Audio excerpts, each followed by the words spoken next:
ইরানের একটি লক্ষ্যবস্তুতে ইসরায়েলের ক্ষেপণাস্ত্র হামলার পর বিশ্ববাজারে হু হু করে বাড়ছে জ্বালানি তেলের দাম। একই সাথে ব্যাপক দরপতনের মুখে পড়েছে বিশ্বের প্রভাবশালী পুঁজিবাজারগুলো। ইসরায়েলের হামলার পর মধ্যপ্রাচ্যের তেল সরবরাহে ব্যাঘাত ঘটতে পারে এমন আশঙ্কায় জ্বালানি তেলের দাম ব্যারেল প্রতি $3 পর্যন্ত বেড়ে গিয়েছে।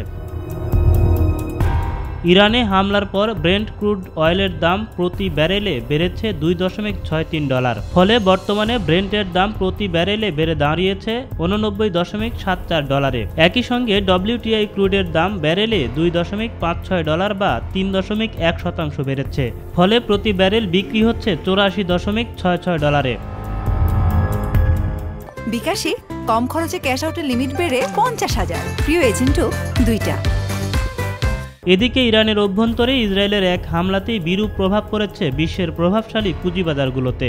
নজিরবিহীন দরপতন হয়েছে জাপান, দক্ষিণ কোরিয়া এবং হংকংয়ের পুঁজিবাজারে।